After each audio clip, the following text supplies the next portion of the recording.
గాదే సాయికృష్ణ వివాదంపై ఉప ముఖ్యమంత్రి పవన్ కళ్యాణ్ స్పందించారు. కృష్ణలంకలో ఒక గొడవ జరిగితే క్రిమినల్ కు కులాన్ని ఎలా అంటగడుతున్నారని ప్రశ్నించారు. తప్పెవరు చేసినా, ఏ కులం వారు చేసినా తప్పే కదా అని నిలదీశారు.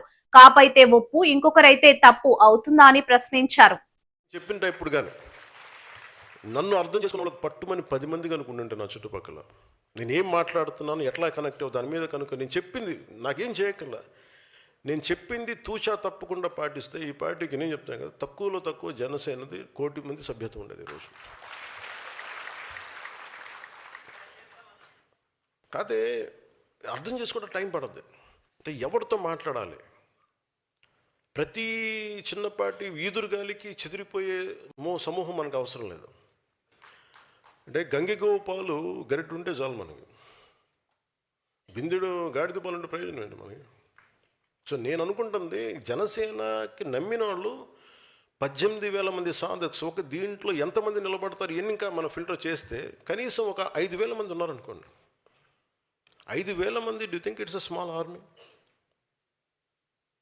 ఒక 100 మంది కూర్చోబెట్టి మాట్లాడితే సమూహాలు కదిలిపోతాయి, నిలబడాలి దానికి. అలాంటిది 18,000 మంది సాధక్స్ ఉన్నారు. వీళ్ళని కరెక్ట్గా నాయకత్వం దిశగా చూపించగలిగితే మీది మామూలు శక్తి అనుకుంటున్నారా మీరు?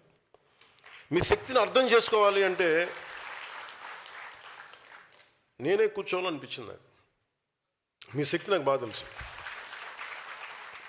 అంటే నేను ఎందుకు మాట్లాడగలను, బలంగా ఎక్కడికైనా మాట్లాడగలంటే నాలా ఎవరి భావం ఉంటుంది. నాయకుడు అనేవాడు ఎవరి భావం మాట్లాడాలి? ప్రజల భావం మాట్లాడాలి. అంతేగాని కూర్చోబెట్టి కన్వీనియంట్గా ఓట్లు పడతాయి అనే భావాలు నేను మాట్లాడను. ఏది సరైందో అదే మాట్లాడతాను నేను. అది మన పార్టీకి సంబంధించిన సరే. సో అందుకని మిమ్మల్ని అర్థం చేసుకోవడానికి సో నేను ఎందుకు మిమ్మల్ని పెట్టాను సాధకులుగా, 700 మంది సభ్యుల్లో 600 మందిని మిమ్మల్ని ఎందుకే పెట్టామంటే, ఒక 10 సంవత్సరాలు మీరు గుర్తింపుగా నోచుకోవాలి, 12 సంవత్సరాలు కానీ మీరు పని చేసుకుంటూ వెళ్ళిపోయారు. సో మీకు గుర్తింపు లేకపోతే బాధ ఎలా ఉంటుందో మీకు బాగా తెలుసు.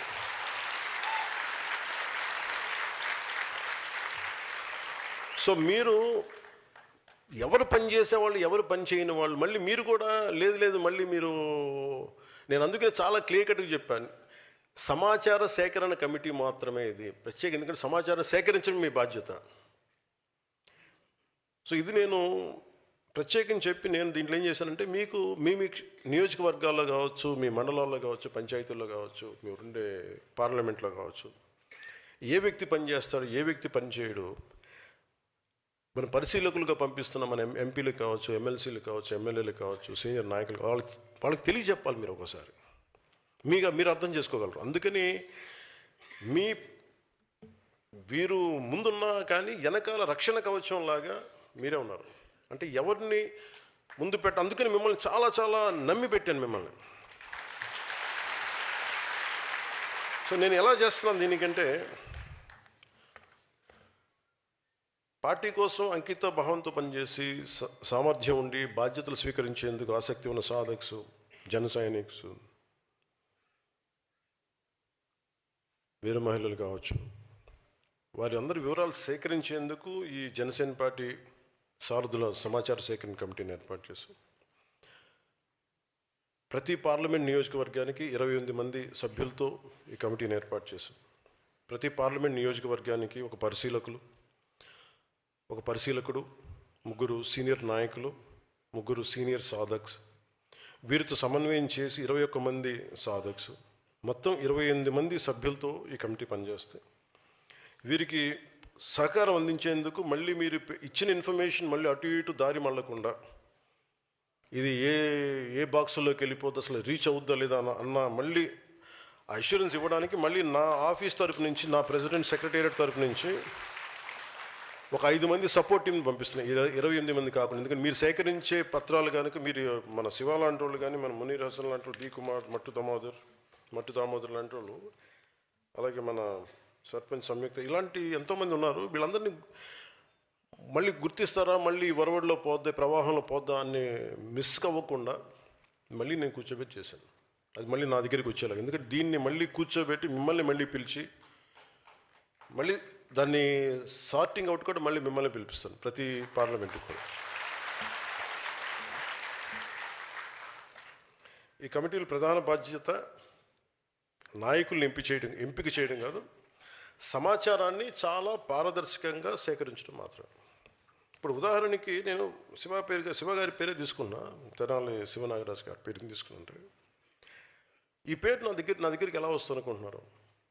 నా చెవులు ఎప్పుడు క్షేత్రస్థాయిలో పెట్టుంటాను, ఎవరు పనిచేస్తారు ఏంటి. సో నాకు అందుకు అనిపించింది, అందుకని నాకు చాలా పేర్లు ఉన్నాయి, అని అన్నీ చదవట్లేదు కానీ చాలా పేర్లు ఉన్నాయి. అంటే నేనేమన్నానంటే వాళ్ళు మనకు తెలియాలి కదా అన్న. సో అలాంటి వాళ్ళు మీరు గుర్తించగలరు మీలా కష్టపడ్డ వాళ్ళని. అందుకని మిమ్మల్ని ప్రత్యేకించి మీకు ఆ బాధ్యత మీ అందరికీ. కొంతమంది కమిటీల జాబితాను రిలీజ్ చేసిన తర్వాత కొంతమంది నాయకులు నాతో కొన్ని మెసేజెస్ పంపించారు.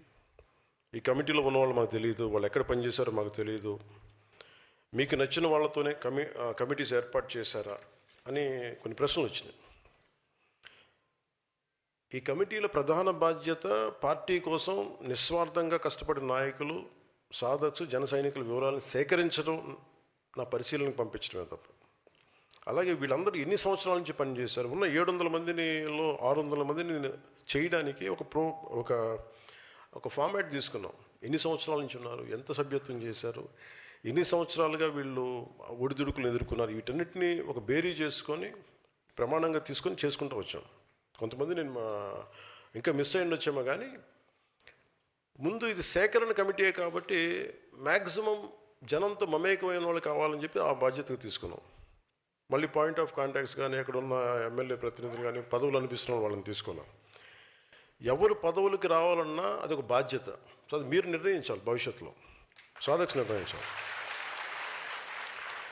సో ఎవరు ఎన్ని సంవత్సరాలుగా అంటే మీరు వెళ్ళినప్పుడు మీరు విషయ సేకరణ ఎలా ఉండాలి, ఎవరు ఎన్ని సంవత్సరాలుగా మీలాగా పార్టీ కోసం పనిచేశారు, ఎలాంటి ఉద్యమాల్లో ఎలాంటి పార్టీ కార్యక్రమాల్లో పాల్గొన్నారు, ఏమన్నా ఉద్యమాల్లో పాల్గొన్నారా, వారికి ఎలాంటి సమర్థత ఉంది, ఏ బాధ్యతపై ఆసక్తి ఉంది, గతంలో పార్టీకి వారు అందించిన సేవలు ఏంటి, ఇలాగ ఒక ప్రొఫార్మా నేను మీకు పంపిస్తాను.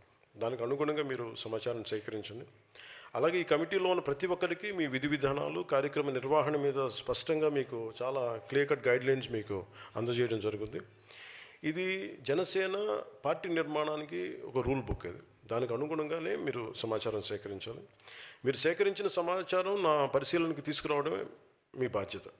మీరు అందించే సమాచారం ఆధారంగా పార్టీ ముఖ్య నాయకులతో చర్చించి, మీతో చర్చించి, ఆ తర్వాత ఎవరికి ఏ స్థాయిలో పార్టీ బాధ్యతలు కేటాయింపై తుది నిర్ణయాన్ని మనందరం కలెక్టివ్గా కూర్చొని తీసుకున్నాం.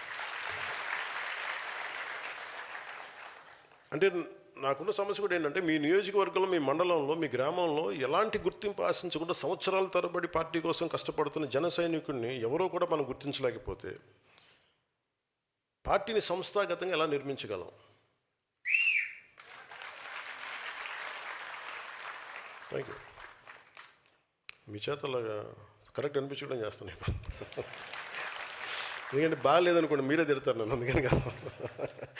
అని కళ్ళు మూసిపోయినాయి, అన్నీ కనిపించవయ్యాన్ని నాకు అనిపిస్తాయి. కాకపోతే సహాయం ఒక్కడిని ఎన్ని పనులు చేయగలను చెప్పండి. అంటే పార్టీ